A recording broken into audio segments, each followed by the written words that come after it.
This video is brought to you by Nokian Tires, a leader in safety and sustainability. Maximize performance and efficiency with their made in USA all-season tires and their dedicated Hakkapeliitta EV winter line from the inventor of the winter tire. Learn more at nokiantire.com/EV.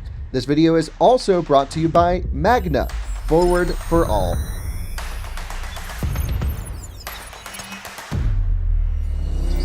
Hello viewers, it's been a few days since I've last left you with my Volkswagen e-Golf. This is the $3,500 e-Golf that we purchased together only a few days ago. And well, you can see it's already looking way better. I'm going to explain to you some of the upgrades we've done to it, such as these rotiform wheels. They're super sick and so much to get into. But in this video, I want to know how much capacity the battery pack has. This is the highest mileage e-Golf I've heard of. It has 125,600 and something miles on it, a huge amount. And actually, a great YouTube channel, Bjorn Nyland, has been doing a bunch of testing, degradation testing on e-Golfs over the years. And so we kind of have an idea as to how they do with mileage over time.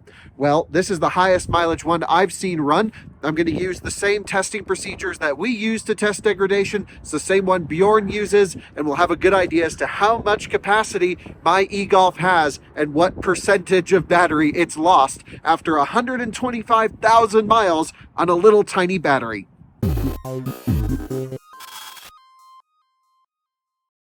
This is a 2016 Volkswagen e-Golf, and it is the 24 kilowatt hour version. Now, it did have some buffers, so we're expecting about 20 kilowatt hours when new. What we're going to find out in this video is how much it has left. But I'm actually going to steal the camera from Alyssa. Thank you very much. It is windy here today in Colorado, and I'm going to walk you through the testing procedures. But before I do that, let me show you what we've done to fix and upgrade the e-Golf.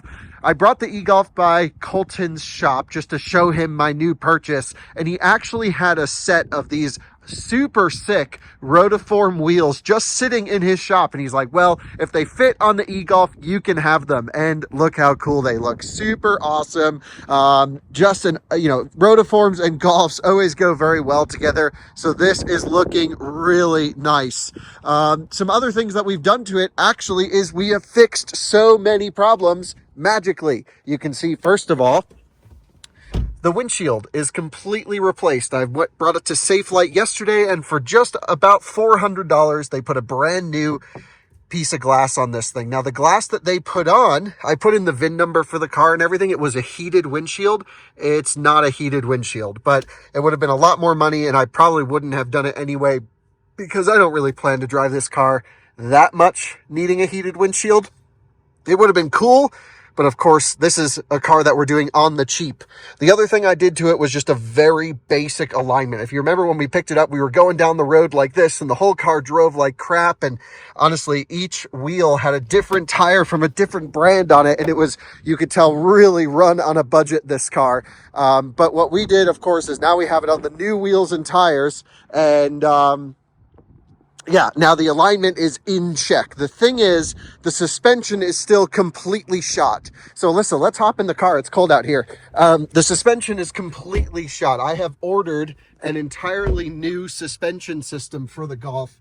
And I mean, coilovers. I didn't go for like anything super nice. I just went and bought, just basic, inexpensive, spent some money where needed, entirely new bushings, lower control arms with all of the bushings and bearings already installed, coilovers, of course. And so this is going to get all the suspension components ripped out and replaced. The only thing we are keeping is going to be the sway bar, but I do have adjustable sway bar end links because, of course, when you drop the car, you need a certain amount of preload on the sway bars, and so everything will be dialed in. I love the Golf, and I'm really actually enjoying driving it quite a bit. Alyssa can attest that. Yes, I can confirm. Just drive it everywhere. It's been amazing. And so yeah, the suspension needs to be dialed. What else have we fixed? When we picked it up, you guys may remember, I'll just move so the sun isn't glaring on us at the moment. This really low winter sun this time of year. You may remember it had a million warning lights that popped up on it. It was going through electrical system malfunction, ESP malfunction, steering malfunction, blah, blah, blah, blah, blah. And if I come over here, we are down to 3 messages. Take a look. We have inspection now, which we're actually going to clear together. Add washer fluid, which I did add washer fluid today, but the bottle is cracked for the washer fluid. Oh. By the way, this car, we didn't mention in the video, I pulled the Carfax after we bought it. No accidents, 2-owner car. It's BS. Well, it just may not have been reported. Yeah. We know something happened up front. It's got a cracked washer fluid. And It's a hit and run car. Could be. Yeah. The smoke smell is getting better. I've just left the windows down as much as possible. However, we still have to bring it to Colton. He's going to do like a whole smoke exchange thing. The 12-volt battery, I think, probably is due for replacing. This has been popping up intermittently. If I drive it for a while, it goes away. Sometimes it comes on. And the inspection now. Let's clear the inspection now together. The funny thing is, the last time this car has been inspected was, I'm trying to think, 67,000 miles ago, I think, if I come here to the service menu. Yeah, 67,600 miles, or 1,400 days. Now, you, the viewers, and I, we have been through the car. We've inspected the car. So I would say that we can reset that. And I believe I looked up how to do it. I'm going to shut the car off. I'm going to hold the 00 on this thing, inspection now. I'm going to put on to accessory power. I'm going to keep pressing. Do you really want to reset inspection? Do you really want to reset inspection? Service was reset. Hell yes. That's all it takes. And then it said inspection now. Okay. And it's 32 degrees outside. So now if I come to service, inspection in 18,700 miles. How about that? Now the only problem we have popping up is the, hold on, e-manager, media selection, e-display. What? Vehicle status, that's right. Now we just have add washer fluid. And I think maybe if I cycle the car one more time, the inspection now will go away. Now it's starting. No entries available. 12-volt battery low. And add washer fluid. Those are the only 2 things left. So we got rid of the inspection. Now I did book this car in for a service at the Volkswagen dealership, but they were booked up for like a month. So it's going in end of January. I want them to fix the horn and just make sure the airbag's connected. And I'll probably have them put a new steering wheel on it because this is kind of nasty. What I've done is I've hooked up car scanner. Let's get to the real testing stuff now.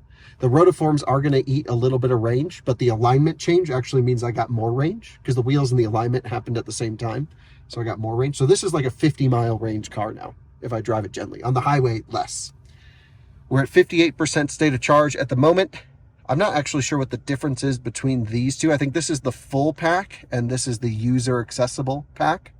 And the car thinks there's 14 kilowatt hours, 14 and a quarter kilowatt hours that I can pull out of it. Now this estimation of full pack energy is wrong, and it does fluctuate based on battery temperature. And since it's cold outside, in order to do a proper degradation test, we need the battery warm. So we have already DC fast charged this car. We have been ripping on it, going up and down the highway, full speed. Are you gonna put your seatbelt on there? That's really difficult. Oh no, now we're all buckled. We've been ripping on it, battery is warm, and we have it up to about 17 degrees Celsius. By the time we're done DC fast charging it to 100% for the test, then we'll be good. So, testing procedures. We are going to go bring it to the charger, charge it up to 100%, completely full, and then we are going to drive it gently. We don't want to burn any off as extra heat loss, of course, in the battery, so we're going to drive probably not even at highway speeds, which is about 75 mile per hour speed limit. People do 80, 85. We're certainly not going to go that quick. We'll probably cruise around on these country roads at, I don't know, maybe 50, 55 miles an hour. I want to kind of match Bjorn's test because he's done other e-Golfs with the same methodology, and he drives at about 90 kilometers per hour, roughly 55 miles per hour. And that's what the speed limit is on this road that we're on right here. So I think that's going to be roughly our plan, cruise at 55, 60 miles an hour. And then we're going to go until we pretty much die. We'll try and die back at the charging station, and we'll calculate how many kilowatt hours we pulled out of it. And then we'll have a good idea as to the rough degradation of this car. Now, really, the proper way to do a degradation test is to do it on day one when the car is new, and then follow it forwards. And we do that with our cars. Whenever I buy a new EV, we do a capacity check on day one and then test it throughout its lifetime. With this car, we did not obviously buy it new, and it seems Bjorn has been using 20 kilowatt hours expected full pack capacity when new. So just to stick with all the other e-Golf tests, we're going to do the same thing. And of course, I'll leave a link to his data, and we'll see what we get out of this one.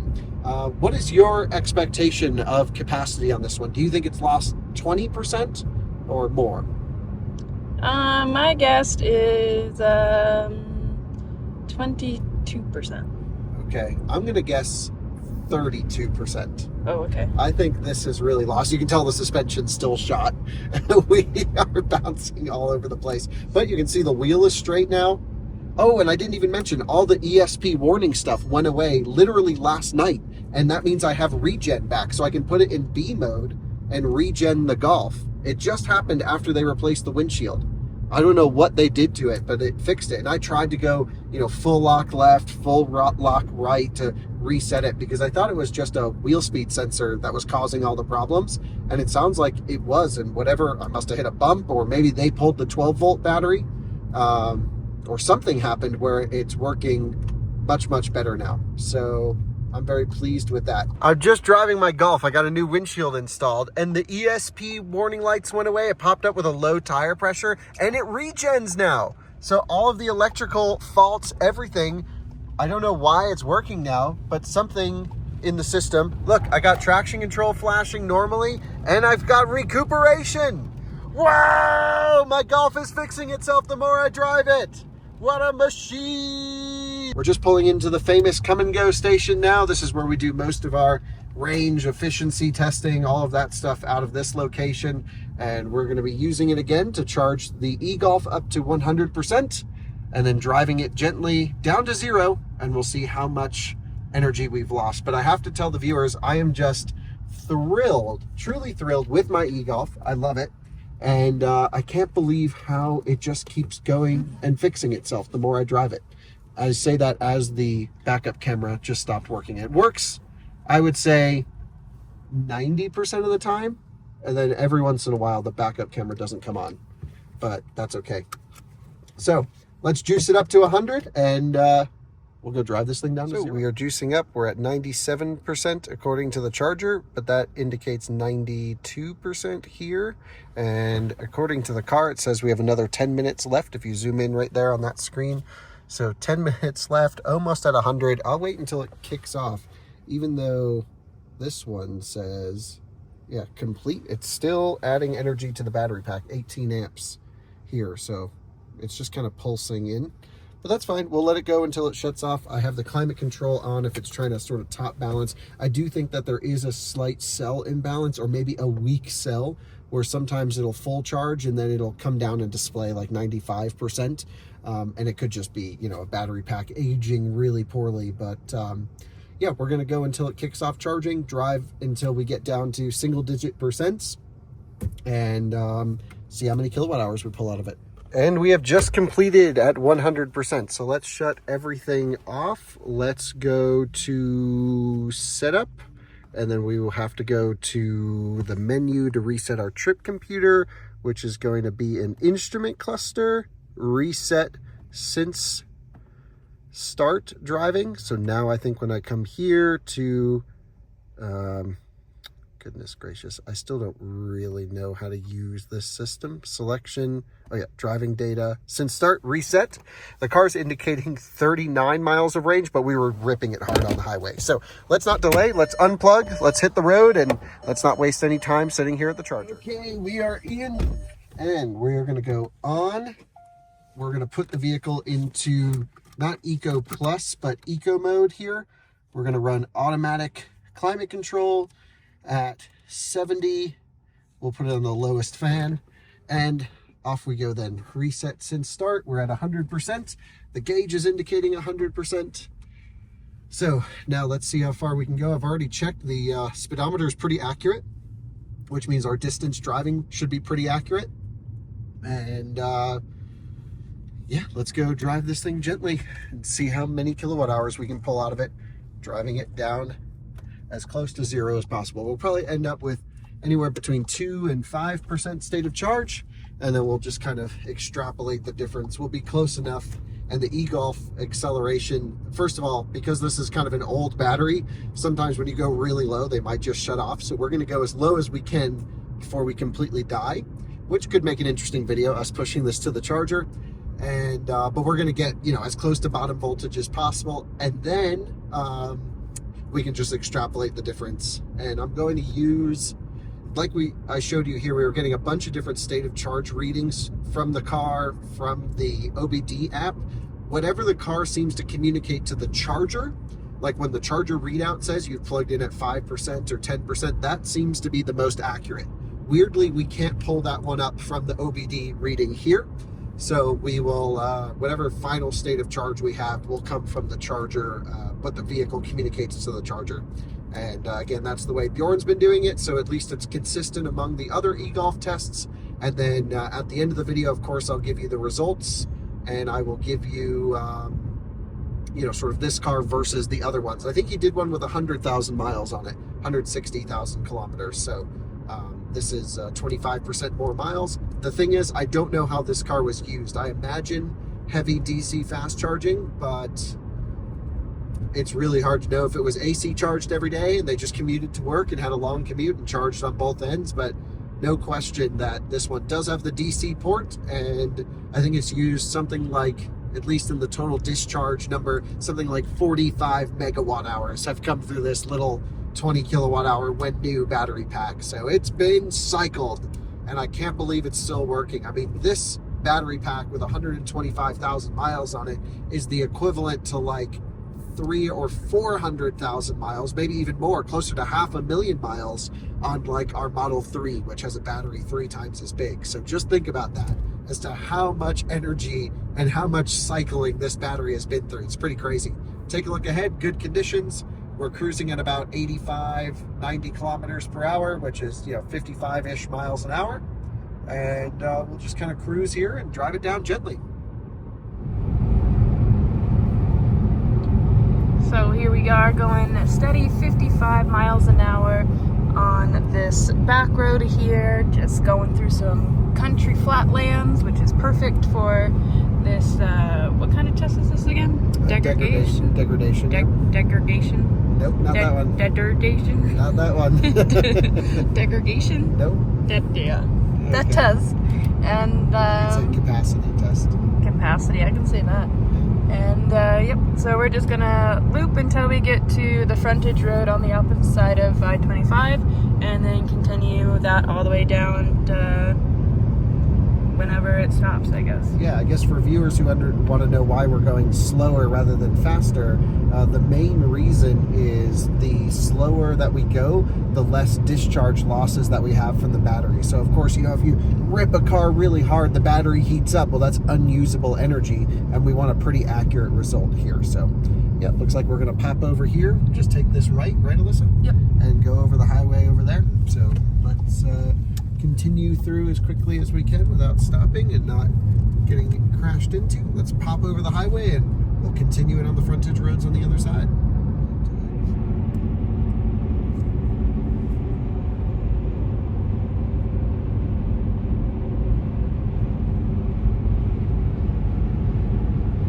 We are roughly halfway through the test. There's no cruise control on this car, so it's just my right foot. And the views are awesome. You can see the snow-covered mountains there in the distance, and here in the flatlands, still looking pretty good.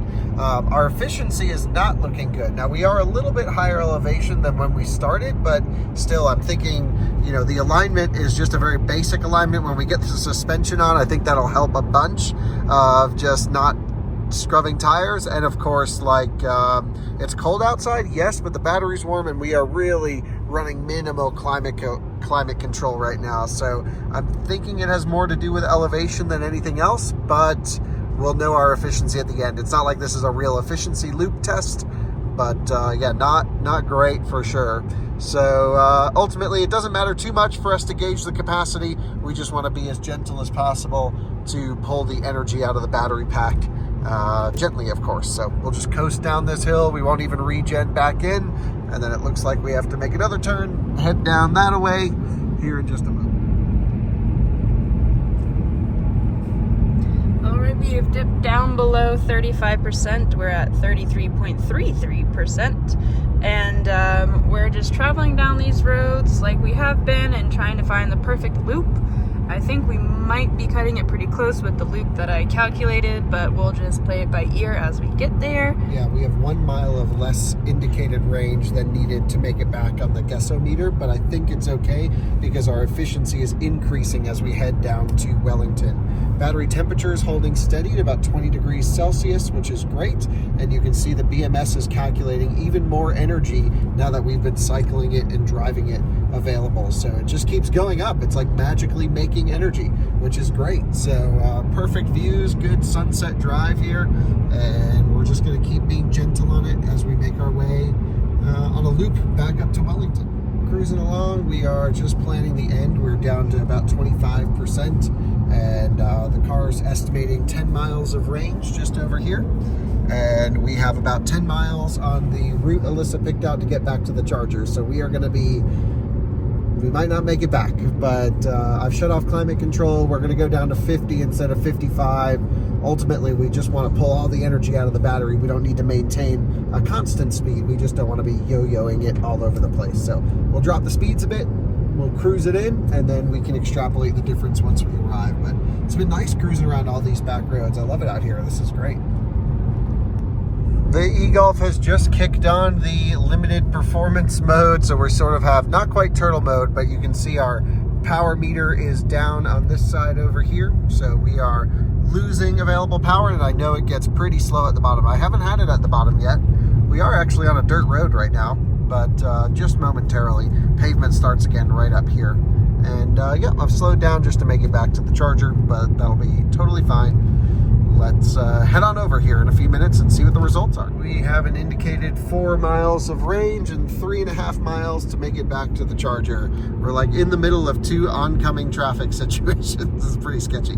So let's coast on back in. All right, we are pulling out. We have severe power limitation, and this is not full power, but a lot of throttle to climb this hill. Come on, e-Golf, don't bottom brick on me. That is always the risk of these old batteries, just bottom bricking. But now we're going to turn right up here, Alyssa, I assume, which is going to be our typical run up the frontage road, right? Yeah, I think that's what we had planned on. Turn right onto frontage road, yep. Yep. So this is where we typically run all the cars dead after the range tests on this road. Great, and it is 55 mile an hour speed limit. Not that we have the ability to probably even go that fast anymore. This is like pretty hard throttle, and look at how slow the numbers are climbing. Our power meter on the left is almost out at 0, almost in the red. And we have turtle mode on the display. You can see turtle mode is on, and that is full power. That is everything we can do right there. It only lets us go up to 2, which is barely enough to maintain 45 miles an hour. So we are pretty much right at the very end. The car's indicating 2 miles of range though, so that's pretty good. This is showing 10% state of charge right now. We're definitely going to keep going, even though we're in turtle mode. We're going to go deeper. It says 1 mile of predicted range left. Maybe we shouldn't trust these values so much. Not sure. Battery temperature heating up a little bit, of course, while we're at the bottom. Let's at least get back to the come and go parking lot. We'll let it sit for a minute, calibrate its state of charge stuff, and then we can determine if we want to keep driving or not. So yeah, it shows 1 mile of range, just cruising on back. Okay, it barely will accelerate now. It can't do more than, it's slowing on full throttle, and we're slowing down at 40 miles an hour. We have 0 miles of range. I need this pickup truck out of the way. We're in the red on the available power. Yep, that is full throttle, and we're barely, I'm to the floor right now. So let's hope we can make it back. This Dodge really needs to get out of the way. Come on, dude. He's gonna kill us. We have 0 miles of range. That 10% state of charge, certainly there's nothing left. I'm full throttle right now. Is he turning into McDonald's? Oh no.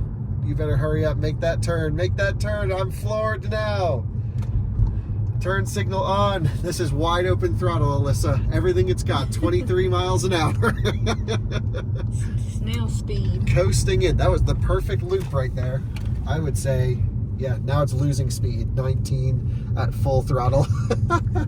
Let's hope we have enough to back into the Charger now that R1S is there. Is this the same one as earlier? Nope, different one actually. Oh. Little scrape on the way in. Into reverse. There we go. Will the backup camera work? The answer is no. No. Normally it works this. Maybe it's camera shy. And into the charging station we have arrived. 0 miles indicated. We take a look at our results here. I'm actually going to put this really quick just to get a little bit more granularity into kilometers. Boom. So here are the results. 75 kilometers, 183 watt-hour per kilometer. We'll do some math here in a moment. Interesting, yeah, it's showing 9.41%. And our capacity has gone up.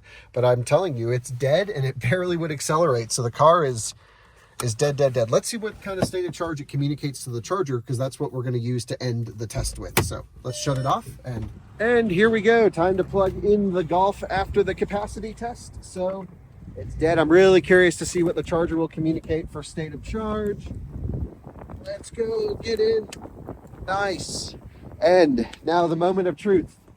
Let's see what it indicates here on the Charger. Still says waiting for EV. No, here we go. What state of charge? 1%. Oh, we really drained it then.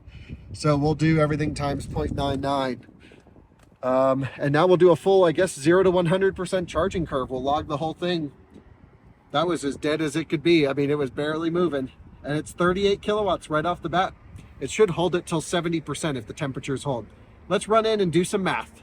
This is what I love about the Golf. It's only predicting 30 minutes to charge to get right back up to 100%. That's really not bad at all. No, it's not. So you drive for 45 miles. Realistically, I think it was just over that, but that's probably stretching it. 202,000 kilometers on this thing.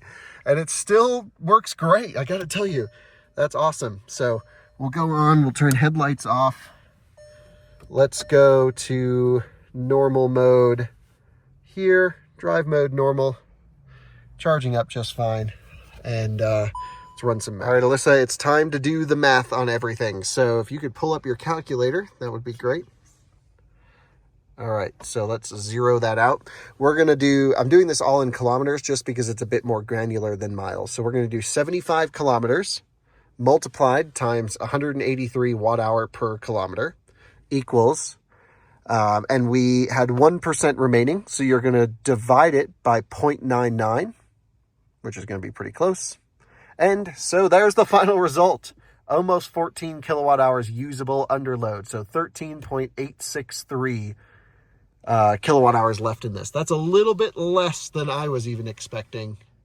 And if we do a calculation on degradation, let's do that really quick. Okay, viewers, we've done the math now. We are estimating, again, we don't know the full charge capacity when this car was new. Bjorn's been using 20 kilowatt hours, so we did the same. And the number we got, Alyssa, if you can show everyone, is about 69% capacity from new, which leaves us at 31% degradation, which, yeah, I think that seems about, honestly, it probably seems a bit less than what like some people would think.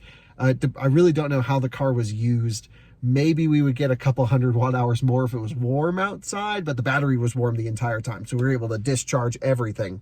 And now we know when this thing indicates 10%, that's dead for some reason. The numbers were off at the beginning though too, we kind of noticed. So maybe I don't know, bad reader. Yeah, sometimes the car can be confused, or it's just picking up on wrong, weird signals. You never really know. But that's why we do these degradation tests this way. Never rely on the in-car systems.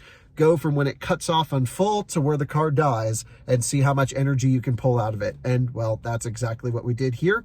And the car's lost about 31%. So what does that leave us with? I would say that leaves us with about 40 miles of reliable range on a full charge. I think 50's pushing it. Maybe if it's really warm outside and we had the factory aero wheels on it, maybe not the rotiforms, we could get 45 miles, maybe 47. I think 50's still a stretch. Yeah, I think 50 uses. I don't think you're really going to gain much more because of how low the mileage is. I mean, it's going to be like a half a mile too. Yeah, you mean in terms of total distance it can drive on a charge?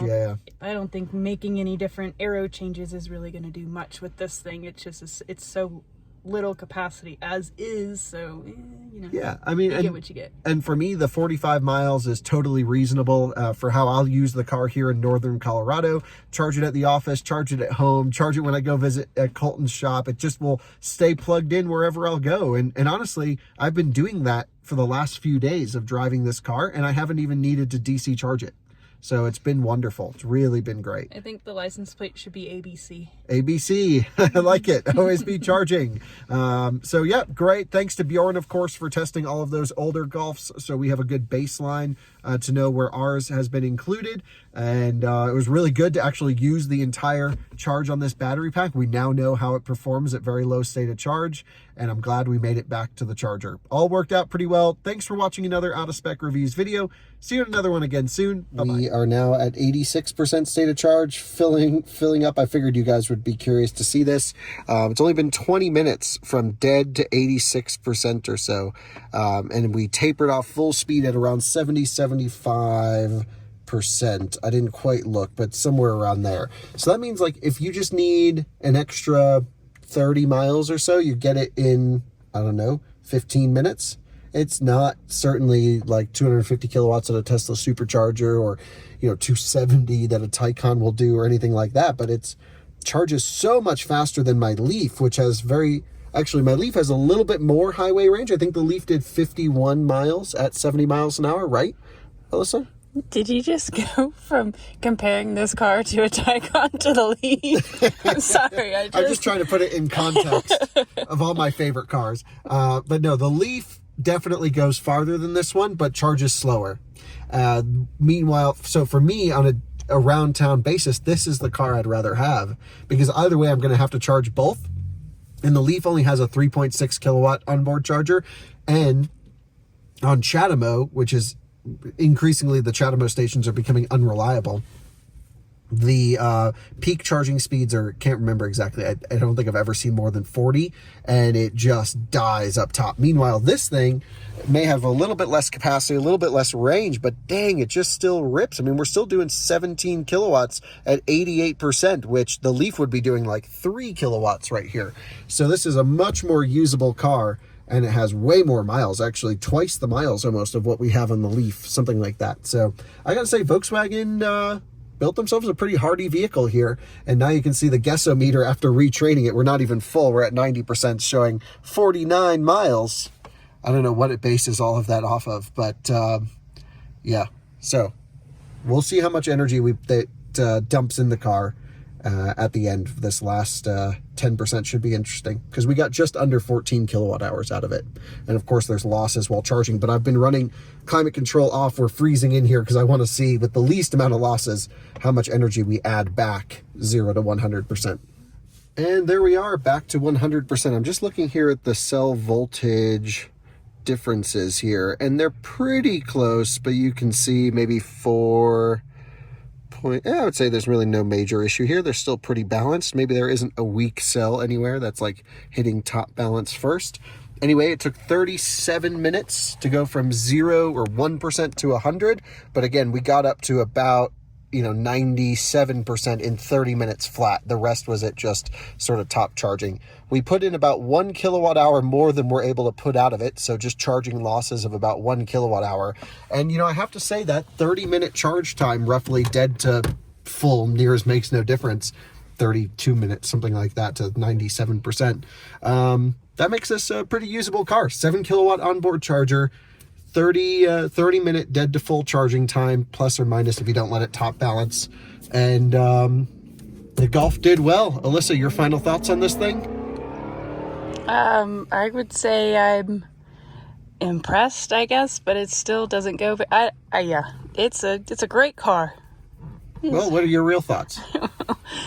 Well, I don't think this is a very viable option for a lot of people, because you have to fast charge it to get that 30 minutes. If you're slow charging, it's going to take a lot longer. Only 2 hours. That's because still... it's a 7.7 kilowatt onboard charger. You need to put in roughly 14 kilowatt hours. But 2 you hours dead to always full. suggest to not fast charge your car every single time. Yeah, sure. Well, this is a car you need to like AC charge as much as possible, and in a pinch, you can hit a fast charger. Is how I'll be using it.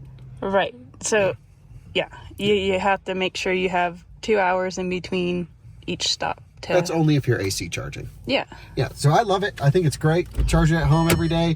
This is probably one of the few cars that I'm not going to worry too much about taking care of the battery. It's already taken a huge degradation hit. And I've heard of some like aftermarket third-party e-Golf batteries like in China or whatever that people are starting to work on. I don't know. I feel like every other car that we have, except for the Leaf, we pretty much leave at 50% state of charge, and we're always worried about it and try and take care of the battery. This one, I'm just going to use it like a Volkswagen Golf, and I'm not going to make a point to try and leave it at 100% too often, but I don't think I'll set a charge limit. There is one in there, but for the most part, in the morning when I wake up, I'll plug it in to charge, shower, do whatever, and then I can go use it for the day. So this thing is going to get cycled pretty heavily is how I plan to use it, and just use it like a cheap $3,500 Volkswagen Golf until well, the wheels kind of almost did fall off. We're fixing that. I'm going to run it till the battery falls out. See you guys in another episode soon. Thanks for joining. This was super informative. I think it's something everyone should do with their own electric car, so you know where its limits are, and so you can figure it out and then plan your life around your car's capabilities, more or less. And when you're buying a really cheap electric car for around town, it's really good to know what its capabilities are. Thanks for watching. See you in another one soon. Bye-bye.